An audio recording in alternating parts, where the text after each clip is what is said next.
السلام علیکم ورحمۃ اللہ وبرکاتہ۔ الحمد للہ الذی وکفی وسلام علی عباده الذین اصطفی، اما بعد فاعوذ باللہ من الشیطان الرجیم، بسم اللہ الرحمن الرحیم۔ رب اشرح لي صدري ويسر لي أمري واحلل عقدة من لساني يفقهوا قولي، رب زدني علما وعملا، اللهم فقهنا في الدين، اللهم اجعل القرآن ربيع قلوبنا ونور صدورنا وجلاء أحزاننا وذهاب همومنا، اللهم إنا نسألك علما نافعا وعملا متقبلا ورزقا حلالا طيبا۔ کیا حال ہیں آپ تمام کے؟ اللہ نے چاہا تو سبھی خیر و عافیت سے ہوں گے۔ آج کی کلاس میں انشاءاللہ ہم سورہ نساء کی آیت نمبر 64 سے 73 تک کا سبق پڑھیں گے۔ اللہ سبحانہ و تعالیٰ کے نام کے ساتھ ہم کلاس کا آغاز کرتے ہیں۔ بسم اللہ الرحمن الرحیم۔ وما ارسلنا، اور نہیں ہم نے بھیجا، من رسول، کوئی رسول، الا مگر، لیطاع، اس لیے کہ وہ اطاعت کیا جائے، باذن اللہ، اللہ کے حکم سے۔ ولو انہم، اور اگر بلا شبہ وہ لوگ، اذ جب ظلموا، انہوں نے ظلم کیا، انفسہم، اپنی جانوں پر، جاؤکا، وہ آپ کے پاس آتے ہیں، فاستغفر اللہ، پھر وہ معافی مانگتے اللہ سے، واستغفر لہم الرسول، اور معافی مانگتا ان کے لیے رسول، وجد اللہ، یقیناً وہ پاتے اللہ کو، تواب الرحیمہ، بہت توبہ قبول کرنے والا، نہایت رحم کرنے والا۔ فلا وربک، آپ کے رب کی قسم، لا یؤمنون، نہیں وہ مومن ہو سکتے، حتی، یہاں تک کہ یحکموک، وہ آپ کو حاکم مانے، فیما، اس چیز میں کہ شجرہ، اختلاف ہو جائے، بینہم، ان کے درمیان، ثم، پھر، لا یجدوا، نہ وہ پائیں، فی انفسہم، اپنے دلوں میں، حرجن، کوئی تنگی، مما، اس سے جو قضیتا، آپ فیصلہ کر دیں، وَيُسَلِّمُوا تَسْلِيمًا، اور وہ تسلیم کر لیں، تسلیم کرنا۔ وَلَوْ، اور اگر، اَنَّا كَتَبْنَا، بے شک ہم فرض کر دیتے، عَلَيْهِمْ، ان پر، أَنِ اقْتُلُوا، یہ کہ تم قتل کرو، أَنفُسَكُمْ، اپنی جانوں کو، أَوِ اخْرُجُوا، یا تم نکلو، مِن دِيَارِكُمْ، اپنے گھروں سے، مَا فَعَلُوهُ، تو نہ وہ کرتے یہ کام، إِلَّا قَلِيلٌ مِّنْهُمْ، مگر تھوڑے ان میں سے۔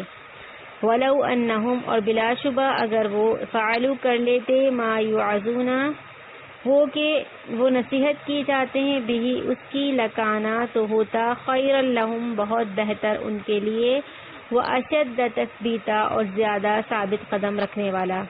وَإِذًا، اور تب، لآتیناہم، البتہ ہم دیتے انہیں، من لدنا، اپنی طرف سے، اجرا عظیما، اجر بہت بڑا۔ وَلَہَدَيْنَاهُمْ، اور انہیں ہم ضرور چلاتے، صراطا مستقیما، سیدھے راستے پر۔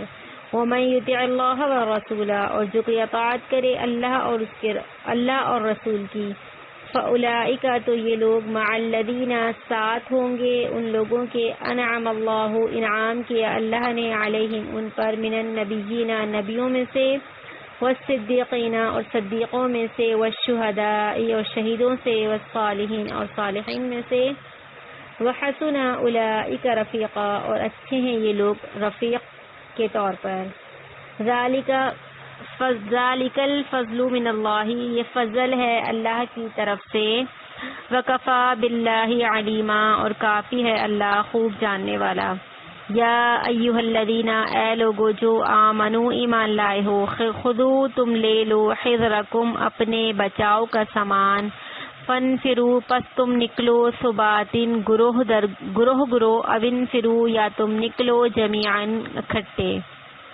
وَإِنَّا، اور بے شک، منکم، تم میں سے، بعض، لمن، البتہ وہ ہے جو، لیبطئن، یقیناً دیر کرتا ہے نکلنے میں، فَإِنْ أَصَابَتْكُمْ مُصِيبَةٌ، پس اگر تمہیں پہنچے کوئی مصیبت، قالا، تو وہ کہتا ہے، قد تحقیق، انعم اللہ، اللہ نے انعام کیا، علیہ، مجھ پر، اذ لم اکم معہم شہیدا، جبکہ نہیں تھا میں ان کے ساتھ حاضر، وَلَئِنْ أَصَابَكُمْ، اور البتہ اگر پہنچے تمہیں، فضل من اللہ، فضل اللہ کا، لَيَقُولَنَّ، تو وہ ضرور کہے گا، كَأَن لَّمْ تَكُن بَيْنَكُمْ، گویا کہ نہ تھی تمہارے درمیان، وَبَيْنَهُ، اور اس کے درمیان، مَوَدَّةٌ، کوئی دوستی، یا لیتنی، کاش کہ کنتو، میں ہوتا، معہم، ان کے ساتھ، فافوزا، تو حاصل کر لیتا میں، فوزن عظیما، کامیابی بہت بڑی۔ یہاں پہ ہم نے ان آیات کا الحمدللہ ترجمہ سمجھا، اب بڑھتے ہیں اس کی تفسیر کی طرف۔ اللہ سبحانہ و تعالی فرماتے ہیں، اور انہیں بتائیے کہ ہم نے جو رسول بھی بھیجا ہے اس لیے بھیجا ہے کہ اللہ کے حکم کی بنا پر اس کی اطاعت کی جائے، اور جب انہوں نے اپنے آپ پر ظلم کر لیا تو اگر وہ اس وقت آپ صلی اللہ علیہ وسلم کے پاس آ جاتے اور اللہ سے بخشش طلب کرتے اور رسول بھی ان کے لیے بخشش طلب کرتا، تو یقیناً اللہ کو توبہ قبول کرنے والا اور رحم کرنے والا پاتے۔ اے محمد صلی اللہ علیہ وآلہ وسلم، تمہارے رب کی قسم، یہ لوگ اس وقت تک مومن نہیں ہو سکتے جب تک اپنے تنازعات میں آپ کے حکم کو، جو آپ کا فیصلہ ہو، اس کو تسلیم نہ کر لیں، پھر آپ جو فیصلہ کریں اس کے متعلق اپنے دلوں میں گھٹن بھی محسوس نہ کریں اور اس فیصلے پر پوری طرح سر تسلیم خم کرتے ہیں۔ اللہ سبحانہ و تعالی ان آیات میں بتا رہے ہیں کہ نبیوں کے بھیجنے کا مقصد کیا ہے۔ اللہ کہتے ہیں، ہم نے جو بھی رسول بھیجا وہ اس لیے بھیجا کہ اللہ کے حکم کی بنا پر اس کی اطاعت کی جائے۔ اللہ نے انبیاء کو بھیجا اس لیے کہ جو انبیاء آپ کو حکم دیتا ہے اس کے مطابق اس نبی کی بات مانی جائے، اور جب انہوں نے اپنے آپ پر ظلم کر لیا، اگر وہ اس وقت آپ کے پاس آ جاتے اور اللہ سے بخشش طلب کرتے، اللہ کہتے ہیں اگر پھر بھی بات نہ مانی، نبی کی اطاعت نہ کی، اپنی غلطی کا احساس ہو گیا، اللہ کی طرف پلٹ آئے، اللہ سے بخشش طلب کرتے، تو اللہ کہتے ہیں اور رسول بھی ان کے لیے بخشش طلب کرتا، تو یقیناً اللہ تعالیٰ کو توبہ قبول کرنے والا اور رحم کرنے والا پاتے کہ اللہ رب العالمین تمہاری توبہ کو قبول کرتے ہوئے تمہارے گناہوں کو بخش دیتا اور تم پر رحم کر دیتا۔ آگے جو اللہ کہہ رہے ہیں، اے محمد صلی اللہ علیہ وسلم، تمہارے رب کی قسم، یہ لوگ اس وقت تک مومن نہیں ہو سکتے جب تک کہ اپنے تنازعات میں آپ کے فیصلے کو تسلیم نہ کر لیں، پھر آپ جو فیصلہ کریں اس کے متعلق اپنے دلوں میں گھٹن بھی محسوس نہ کریں اور اس فیصلے پر پوری طرح سر تسلیم خم کر دیں۔ اللہ سبحانہ و تعالی اس آیت میں اعلان عام کر رہے ہیں، تمام امتوں کے لیے، قیامت تک کے آنے والے لوگوں کے لیے اللہ نے حکم سنا دیا کہ جو مسلمان آپ صلی اللہ علیہ وآلہ وسلم کے ارشاد، حکم یا فیصلے کو اپنے دل و جان کے ساتھ قبول کر لے، سر تسلیم خم کر دے، تو وہی شخص دراصل مسلمان ہے۔ لیکن جو اللہ کے نبی کے فیصلوں پر عمل درآمد نہیں کرتا، سر تسلیم خم نہیں کرتا، تو فرمایا گیا وہ سرے سے مسلمان ہو ہی نہیں سکتا۔ اس کے لیے ضروری ہے کہ وہ ہر عمل میں اپنے نبی کی اطاعت اور ان کے فیصلے کو مد نظر رکھیں۔ جو شخص بھی اب نبی کے مقابلے میں کسی اور شخص کی، کسی عالم کی، کسی پیر کی، کسی امام کے قول کو ترجیح دے گا اور نبی کے بات کو نہیں مانے گا، تو اللہ کہتے ہیں وہ شخص مسلمان ہو ہی نہیں سکتا۔ اللہ سبحانہ و تعالی فرما رہے ہیں کہ تمہارے آپس میں جو اختلافات ہو جائیں، جھگڑے ہو جائیں، ان فیصلوں میں جو نبی ان جھگڑوں کے فیصلوں میں جو نبی اپنا فیصلہ سنا دے گا، اس میں تمہارے لیے رہنمائی ہوگی اور ان باتوں کو تسلیم کرنا تمہارے لیے ضروری ہوگا۔ فرمایا گیا کوئی شخص اس وقت تک مومن نہیں ہو سکتا جب تک کہ اپنی خواہشات کو اس چیز کے تابع نہ بنا دے جو میں لے کر آیا ہوں۔ اللہ کے نبی صلی اللہ علیہ وسلم کا فرمان کہ مومن ہوں گے اس صورت میں جب اپنی خواہشات کو ان چیزوں کے تابع کر دو گے جو اللہ کے نبی صلی اللہ علیہ وآلہ وسلم کا حکم ہے۔ اب دیکھیے اس آیت کے شان نزول میں ایک حدیث آتی ہے بخاری کتاب التفسیر میں۔ سیدنا عروہ بن زبیر روایت کرتے ہیں کہ زبیر میرے باپ اور ایک انصاری میں ہرا میں واقع پانی کی نالی پر جھگڑا ہو گیا۔ نبی کریم صلی اللہ علیہ وسلم نے زبیر رضی اللہ تعالی عنہ کو کہا، تم اپنے درختوں کو پانی پلا لو، پھر اسے اپنے ہمسائے کے باغ میں جانے دو۔ یہ سن کر وہ انصاری کہنے لگا، کیوں نہیں، آخر زبیر آپ کی پھپھی کا بیٹا جو ہوا، اس پر آپ کا رنگ متغیر ہو گیا۔ اور آپ نے زبیر کو کہا، زبیر اپنے کھیت کو پانی پلاؤ، اور جب تک پانی منڈیروں تک نہ پہنچ جائے اس کے لیے پانی نہ چھوڑو۔ یعنی جب انصاری نے آپ کو غصہ دلایا تو پھر آپ صلی اللہ علیہ وسلم نے زبیر کو اس کا پورا حق دلا دیا، جبکہ اللہ کے نبی صلی اللہ علیہ وآلہ وسلم نے پہلے جو حکم دیا تھا اس میں ان دونوں کے لیے رعایت موجود تھی۔ زبیر رضی اللہ تعالی عنہ کہتے ہیں، میں یہ سمجھتا ہوں کہ یہ آیت جو نازل ہوئی تھی اسی مقدمے کے بارے میں نازل ہوئی تھی، یعنی زبیر رضی اللہ تعالی عنہ اور ایک انصاری میں جو جھگڑا ہوا تھا، تو اللہ کے نبی صلی اللہ علیہ وسلم نے پانی کی نالی کی وجہ سے، تو اللہ کے نبی نے ایسا حل بتا دیا کہ جس میں دونوں ہی کے لیے فائدہ تھا، دونوں کی رعایت تھی۔ لیکن اس نے کیا کہا کہ یہ اللہ کے نبی جو فیصلہ فرما رہے ہیں یہ اپنے، چونکہ جو زبیر ہیں وہ آپ کی پھپھی کے بیٹے ہیں، اس وجہ سے اللہ کے نبی اس کے حق میں فیصلہ سنا رہے ہیں۔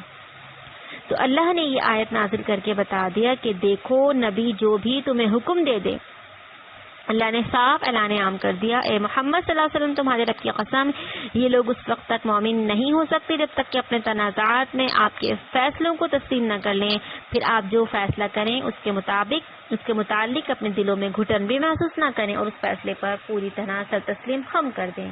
یعنی اس طرح کی بات نہ کریں، اللہ کے نبی نے ایسا کیا تو اس کی وجہ یہ ہوگی، بلکہ اللہ کہتے ہیں نبی کے فیصلے تمہارے بارے میں غلط نہیں ہو سکتے، تم نے ان فیصلوں پر سر تسلیم خم کر دینا ہے۔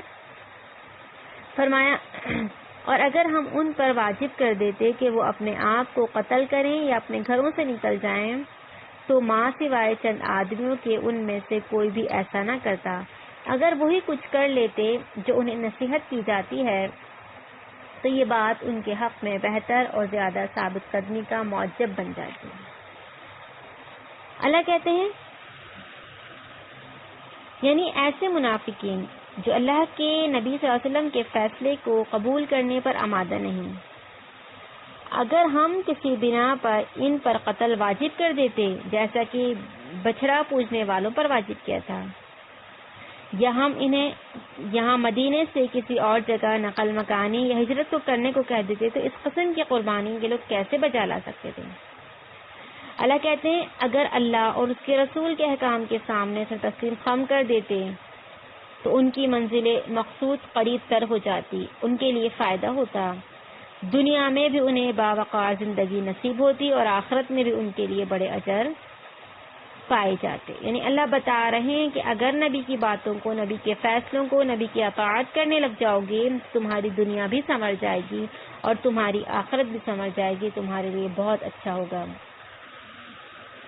آگے اللہ نے فرمایا، اور اس کے علاوہ ہم اپنے پاس انہیں بہت بڑا اجر بھی دے دیتے اور انہیں سیدھی راہ پر چلائے رکھتے۔ اللہ کہتے ہیں، اگر دیکھو نبی کے فیصلوں کو مانو گے، اللہ کے نبی کی اطاعت کرو گے، اللہ اور اس کے رسول کی، اللہ تمہیں نوازتے رہیں گے، دنیا میں بھی تمہیں فائدوں میں رکھیں گے، دنیا میں بھی تمہیں عزت و وقار ملے گا اور آخرت میں تو اللہ بہت ہی زیادہ تمہیں اجر و ثواب عطا کریں گے۔ اللہ تمہارے لیے صراط مستقیم پر چلنا آسان کر دیں گے۔ اللہ کہتے ہیں انہیں سیدھی راہ پر بھی چلائے رکھتے، اللہ تمہارے لیے وَلَهَدَيْنَاهُمْ صِرَاطًا مُسْتَقِيمًا، اللہ تمہارے لیے صراط مستقیم کی راہیں آسان کر دیں گے اگر تم اللہ اور اس کے رسول کے احکامات کو فالو کرنے لگ جاؤ گے۔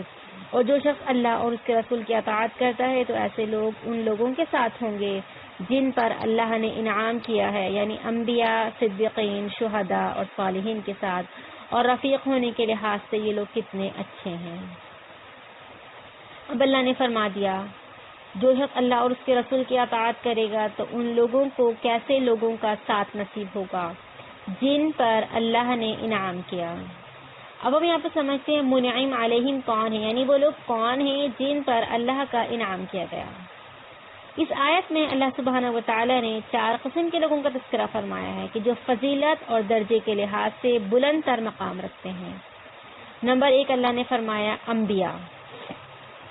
اب اس میں تو کوئی شک و شبے کی گنجائش باقی ہی نہیں کہ نبی ہی اپنی امت کا افضل ترین فرد ہوتا ہے، جسے اللہ نبوت کے لیے چن لیتا ہے تو وہ نبی تو فضیلت کا حامل ہو گیا۔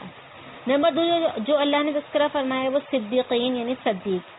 اب صدیق سے مراد ایسا شخص ہے جو اپنے ہر معاملے میں راست باز ہو، حق کا ساتھ دینے والا ہو، ہمیشہ سچ بولنے والا ہو اور حق کی فوراً گواہی دینے والا ہو اور باطل کے خلاف ڈٹ جانے والا ہو۔ نمبر 3 جس کو اللہ نے منعم علیہ قرار دیا کہ جن پر اللہ کا انعام ہوگا وہ شہید۔ شہید کے بنیادی معنی گواہ ہے، اور اللہ کی راہ میں جان دینے والے کو شہید بھی اسی لیے کہتے ہیں کہ وہ اپنی جان کی صداقت پر اپنی زندگی کے پورے طرز عمل سے شہادت دیتا ہے، حتیٰ کہ اپنی جان دے کر یہ ثابت کر دیتا ہے کہ وہ جس چیز پر ایمان لایا تھا اسے فی الواقع درست سمجھتا تھا۔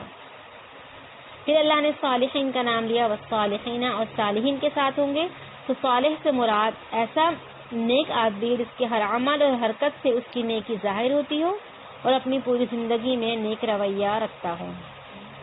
اللہ نے فرما دیا جو شخص اللہ اور اس کے رسول کی اطاعت کرے گا، نبی کے فیصلوں کو من وعن دل و جان سے قبول کر لے گا، اپنا سر تسلیم خم کر دے گا اطاعت کے لیے، اللہ نے فرما دیا کہ ایسے شخص کو 4 قسم کے لوگوں کی رفاقت کی اللہ نے خوشخبری سنا دی۔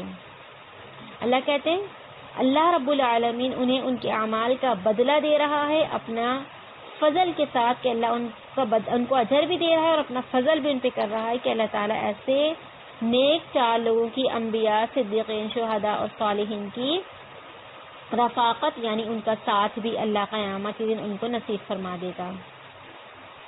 ایک حدیث آتی ہے بخاری کتاب الاحکام میں، سیدنا انس بن مالک رضی اللہ تعالی عنہ فرماتے ہیں ایک دفعہ میں اور اللہ کے نبی صلی اللہ علیہ وسلم مسجد سے باہر نکل رہے تھے، دروازے پر ہمیں ایک آدمی ملا اور کہنے لگا اے اللہ کے رسول قیامت کب آئے گی؟ آپ نے اس سے فرمایا کیا تو نے قیامت کے لیے کچھ تیاری کر رکھی ہے؟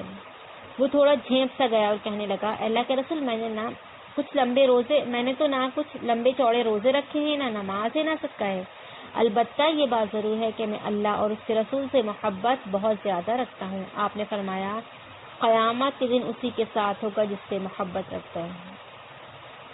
لہذا محبت رکھنا بھی ہمارے لیے ایک اہمیت کا حامل ہے کہ ہم کن لوگوں کو پسند کرتے ہیں، کن سے محبت کرتے ہیں، ہمارے آئیڈیل کون ہیں۔ اللہ نے فرمایا قیامت کے دن اسی کے ساتھ ہوگا جس سے محبت رکھتے ہو۔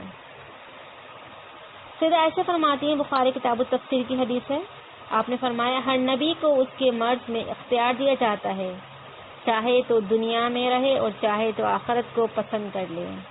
پھر آپ صلی اللہ علیہ وسلم کو جب مرض الموت میں سخت دھچکا لگا تو میں نے سنا آپ فرما رہے تھے مع الذین انعم اللہ علیہم، تو میں سمجھ گئی کہ آپ کو بھی اختیار ملا ہے اور آپ نے سفر آخرت کو پسند فرما لیا۔ نہیں اللہ کے نبی صلی اللہ علیہ وسلم نے ان لوگوں کا ساتھ نصیب فرمایا جن پر اللہ نے انعام فرمایا ہے۔ اسی طرح سیدنا ربیعہ بن کعب اسلمی کہتے ہیں میں رات کو اللہ کے نبی کے پاس رہا کرتا اور آپ کے پاس وضو اور حاجت کا پانی لایا کرتا۔ ایک دفعہ میں آپ کو وضو کروا رہا تھا تو آپ نے خوش ہو کر فرمایا مانگ، کیا مانگنا ہے؟ میں نے کہا میں جنت میں آپ کی رفاقت چاہتا ہوں۔ آپ نے فرمایا اس کے علاوہ اور کیا بات بتاؤ؟ میں نے کہا میں تو یہی چیز مانگتا ہوں۔ آپ نے فرمایا اچھا تو پھر بکثرت سجود یعنی نماز نوافل وغیرہ کو اپنے اوپر لازم کر لو اور اسی طرح اس سلسلے میں میری مدد کرو، کیونکہ سجدہ ہی وہ عبادت ہے، سجدہ ہی وہ ایسا عمل ہے جس میں بندے کو اللہ سے نہایت قرب حاصل ہو جاتا ہے۔ اگر نیک لوگوں کا، انبیاء کرام کا، صدیقین، شہداء کا ساتھ چاہتے ہیں تو اللہ اور اس کے رسول کی اطاعت کرنی ہوگی، اور اللہ کے نبی نے کیا طریقہ بتایا؟ کثرت سے سجود کرو، یعنی فرض کے علاوہ نوافل کی بھی ادائیگی کرو، اللہ تعالیٰ تمہیں ان لوگوں میں شامل کر دیں گے منعم علیہم جو ہیں جن پر اللہ نے اپنا انعام فرمایا۔ اللہ نے فرمایا اگر جو شخص اللہ اور اس کے رسول کی اطاعت کرتا ہے تو ایسے لوگ ان لوگوں کے ساتھ ہوں گے جن پر اللہ نے انعام کر دیا۔ تو یہاں پر ہم نے چارہ انعام کن لوگوں پر کیا گیا؟ انبیاء، صدیقین، شہداء اور صالحین۔ دل کی گہرائیوں سے اللہ سبحانہ و تعالیٰ سے دعا کرتے ہیں کہ اللہ سبحانہ و تعالیٰ ہمیں اطاعت الہی و اطاعت رسول کرنے کی توفیق دے دیجیے، تاکہ ہمیں بھی قیامت کے دن ان لوگوں کا ساتھ، ان کی رفاقت نصیب ہو جائے اور ہمیں بھی جو ہے وہ ان کے ساتھ شمار کیا جانے لگے۔ اللہ نے فرمایا ایسا فضل اللہ ہی کی طرف سے ہوگا اور حقیقت جاننے کے لیے اللہ تعالیٰ کا علیم ہونا ہی کافی ہے۔ اللہ کہتے ہیں تمہیں یہ تمام چیزیں تب ملیں گے جب اللہ کا فضل بھی تم پر ہوگا، تو اللہ سے اس کا فضل تلاش کرو، اس سے اس کا فضل مانگو، وہ عمل کرو جس کی وجہ سے اللہ تم پر اپنی رحمتیں اور فضل اپنا اتار دے اور تمہیں ایسے لوگوں کا ساتھ نصیب ہو جائے۔ آگے فرمایا اے ایمان والو اپنے بچاؤ کا سامان ہر وقت اپنے پاس رکھو، پھر خواہ الگ الگ دستوں کی شکل میں کوچ کرو یا سب اکٹھے مل کر کرو۔ جیسا کہ ہم نے جنگ احد کے بارے میں پہلے بھی پڑھا، تو اس آیت میں بھی جنگ احد کا تذکرہ۔ یہ آیت اس دور میں نازل ہوئی جب مسلمان میدان احد میں ایک دفعہ شکست سے دوچار ہو چکے تھے، اور ابو سفیان نے واپسی کے وقت اپنے خطبے میں اپنی کامیابی کا اعلان بھی کیا تھا، جس کا اثر یہ ہوا کہ یہودیوں، منافقوں اور مدینہ کے ارد گرد پھیلے ہوئے قبائل کے حوصلے بڑھ گئے اور اسلام دشمنی میں اپنی کوششیں تیز تر کر دی تھیں۔ بعض اوقات ایسی خبریں آتی ہیں کہ اب فلاں قبیلہ جنگ کی تیاری کر رہا ہے اور اب فلاں قبیلہ مسلمانوں پر چڑھائی کرنے کے لیے مدینے کی طرف آ رہا ہے۔ اسی دور میں مسلمانوں سے پے در پے غداریاں بھی کی گئیں، ان کے مبلغین کو فریب سے دعوت دی جاتی اور قتل کر دیا جاتا، اور مدینے کی حدود سے باہر مسلمانوں کا جان و مال محفوظ نہ تھا، اور مدینے پر ہر وقت خوف و ہراس طاری رہ جاتا۔ تو ان حالات میں اللہ سبحانہ و تعالیٰ نے مسلمانوں کو ہدایت فرما دی کہ ایک تو ہر وقت محتاط اور چاقو چوبند ہو کر رہو اور اپنے ہتھیار اپنے پاس رکھو۔ آگے فرمایا اور دوسرا اللہ نے یہ حکم دیا، یہ ہدایت فرمائی کہ اکیلے سفر نہ کرو، یعنی اکا دکا سفر نہ کرو، بلکہ جب کسی سفر میں نکلو تو دستوں کی شکل میں یا سب اکٹھے مل کر نکلو، تاکہ ان دشمنوں کا، اگر وہ دشمن تم پر حملہ کر دیں تو ان کا تم جو ہے وہ سامنا کر سکو، ایک دوسرے کی مدد کر سکو۔ تو اللہ نے یہاں پر اس بات کا حکم دیا۔ تو یہ جو آیت ہے یہ احد، جو میدان احد تھا جس کے بارے میں ہم نے پڑھی، جنگ احد کے بارے میں، یہ اسی سے تعلق رکھتی ہے۔ فرمایا تم میں سے کوئی ایسا بھی ہے جو دیدہ دانستہ پیچھے رہ جاتا ہے، پھر اگر تمہیں کوئی مصیبت پہنچ جائے تو کہتا ہے مجھ پر تو اللہ نے بہت احسان کیا ہے، میں ان میں موجود نہ تھا۔ اللہ کہتے ہیں ان میں سے کچھ لوگ ایسے ہیں جو دیدہ دانستہ ہیلے بہانوں سے جہاد پر نکلنے میں دیر کرتے ہیں اور پیچھے رہ جانے کی کوشش کرتے ہیں، پھر اگر اس سفر جہاد میں مسلمانوں کو کوئی تکلیف پہنچے تو بڑے خوش ہوتے اور کہتے ہیں اللہ کا شکر ہے میں پیچھے رہ گیا، ورنہ مجھے بھی وہی دکھ اٹھانا پڑتا جو دوسرے مسلمانوں نے اٹھایا ہے۔ اللہ رب العالمین اس آیت میں منافقوں کے ان خطاب کا تذکرہ فرما رہے ہیں کہ وہ کس طرح کیا کرتے تھے کہ جان بوجھ کر پہلے پیچھے رہ جاتے تھے، ہیلے بہانے کرتے، ان لشکروں کے ساتھ جاتے نہ، اور اگر ان لشکروں کو کوئی نقصان پہنچتا تو کیا کہتے، شکر ادا کرتے، اچھا ہوا ہماری تو جان بچ گئی، ورنہ ہم بھی ان کے ساتھ اس مصیبت میں پھنس جاتے ہیں۔ فرمایا اور اگر تم پر اللہ کا فضل ہو جائے تو یوں بات کرتا ہے جیسے تمہارے اور اس کے درمیان کوئی دوستی کا رشتہ تھا، دوستی کا رشتہ تھا ہی نہیں، اور کہتا ہے کاش میں بھی ان کے ساتھ ہوتا تو کتنی بڑی کامیابی سے ہمکنار ہو جاتا۔ اللہ انہی منافقین کا تذکرہ فرما رہے ہیں کہ اگر مسلمانوں کو فتح اور خوشی نصیب ہو جاتی اور غنیمت کا مال ہاتھ لگ جاتا تو حسرت سے کہتے اگر ہم بھی ان میں شامل ہو جاتے، اگر ہم بھی ان کے ساتھ چلے جاتے تو ہمارا بھی کام بن جاتا۔ اور وہ جملہ، یہ جو جملہ وہ کہتے وہ اس انداز سے ادا کرتے جیسے پہلے ان کا اور مسلمانوں کا کوئی تعلق تھا ہی نہیں، اور ان دونوں صورتوں میں انہیں محض دنیاوی تکلیف اور دنیاوی مفادات کا ہی احساس ہوتا ہے۔ اخروی زندگی یا رضا الہی سے انہیں کوئی غرض نہیں ہوتی۔ اللہ کہتے ہیں یہ منافق اللہ اور آخرت کے ان پر ایمان نہیں رکھتے، یہ اس بات کی دلالت کرتی ہے کہ اگر یہ اللہ اور اس کے رسول پر ایمان لانے والے ہوتے، آخرت پر ایمان لانے والے ہوتے تو یہ صرف دنیاوی فوائد کو، دنیاوی مفادات کو نہیں دیکھتے، بلکہ اللہ کی رضا کو بھی دیکھتے، آخرت کے فوائد کو بھی دیکھتے، اور وہ کام کرنے کی کوشش کرتے جس سے ان کو اللہ کی رضا اور خوشنودی حاصل ہو جاتی۔ لیکن اللہ کہتے ہیں یہ اس طرح کے کام کیا کرتے کہ پہلے جان کر کے جاتے نہیں، اور اگر مسلمانوں کو تکلیف پہنچتی تو شکر ادا کرتے ہم نہیں گئے، اور اگر مسلمانوں کو فتح اور خوشی نصیب ہو جاتی، مال غنیمت ہاتھ لگتا، دنیاوی فوائد کے لیے، دنیاوی مال غنیمت کو حاصل کرنے کے لیے وہ اس طرح کی باتیں کیا کرتے تھے. تو اللہ کہتے ہیں ان کو غرض کس چیز سے ہے؟ صرف دنیاوی فوائد سے. آخرت کی ان کو کوئی فکر نہیں ہے. تو اللہ کی آیت میں یہ فرماتے ہیں کہ اگر تم پر اللہ کا فضل ہو جائے تو یوں بات کرتے ہیں ایسے تمہارے اور اس کے درمیان کوئی دوستی کا رشتہ تھا ہی نہیں، اور کہتا ہے کاش میں بھی ان کے ساتھ ہوتا تو کتنی بڑی کامیابی سے ہمکنار ہو جاتا. تو یہاں پر ہم نے الحمدللہ ان آیات کا ترجمہ تفسیر سمجھ لیا ہے. اللہ سبحانہ و تعالی مجھے اور آپ کو صحیح طور پر قرآن مجید کو سیکھنے اور سمجھنے والا بنا دے. اللہ سبحانہ و تعالی ہم سے راضی ہو جائیں، ہمارے گناہوں کو بخش دیں. اللہ جو کوتاہیاں غلطیاں ہم انسان ہونے کے ناطے کر رہے ہیں اس کے پڑھنے پڑھانے میں، اللہ اس سے درگزر فرما لیجیے، ہم سے راضی ہو جائیے، ہمارے گناہوں کو بخش دیجیے. اللہ ہماری کوتاہیوں کو ہم سے درگزر فرما لیجیے. اللہ ہم بہت گناہ گار ہیں، بہت خطا کار ہیں، ہم گناہ کرتے ہیں. اللہ ہم محفلوں میں بھی گناہ کرتے ہیں، تنہائیوں میں بھی گناہ کرتے ہیں، سرن جہرن ہر طرح گناہوں میں ملوث ہیں. اللہ ہمارے گناہوں کو بخش دیجیے. اللہ اس کلام کی برکت سے ہم پہ رحم فرما دیجیے. اس کلام کو ہمارے دلوں کی بہار بنا دیجیے، سینوں کا نور بنا دیجیے، ہمارے غموں کا تریاق بنا دیجیے. اللہ اس قرآن کے ذریعے سے ہمارے مصائب، مشکلات اور پریشانیوں کا حل نکال دیجیے. اللہ اس قرآن کو ہمارا ساتھی بنا دیجیے، قبر میں بھی، حشر میں بھی. اللہ اس کلام سے ہمیں محبت کرنے والا بنا دیجیے. اللہ اس کلام کا جیسا حق ہے وہ حق ادا کرنے والا بنا دیجیے. اللہ سبحانہ و تعالی ہم سے راضی ہو جائیے. اللہ جو لوگ اس کلام کے پڑھنے پڑھانے میں حصہ لے رہے ہیں، اللہ ان کی ان کوششوں کو، ان کاوشوں کو، ان محنتوں کو اللہ رب العالمین اپنی بارگاہ میں قبول اور منظور فرما لیجیے. اللہ ہم سے راضی ہو جائیے، ہمیں اپنے والدین کے لیے صدقہ جاریہ بنا دیجیے. اللہ تمام مرحومین کی مغفرت فرما دیجیے جو اس دنیا سے جا چکے ہیں. اللہ جن کے والدین اس دنیا سے جا چکے ہیں ان کی مغفرت فرما دیجیے، ان کو کروٹ کروٹ جنت الفردوس کی بہاریں دے دیجیے. اللہ جو اس دنیا میں موجود ہیں اللہ رب العالمین انہیں صحت والی لمبی زندگیاں ایمان کے ساتھ عطا فرما دیجیے. اللہ رب العالمین ہم سے راضی ہو جائیے، ہمارے گناہوں کو بخش دیجیے. اللہ بخش دیجیے، اللہ بخش دیجیے. انشاءاللہ زندگی رہی اللہ نے چاہا تو پھر ملیں گے آئندہ کلاس میں. آپ سب اپنا خیال رکھیے گا، خاص دعا میں یاد رکھیے گا. اللہ حافظ. سبحانک اللہم و بحمدک نشہد ان لا الہ الا انت نستغفرک و نتوب الیک.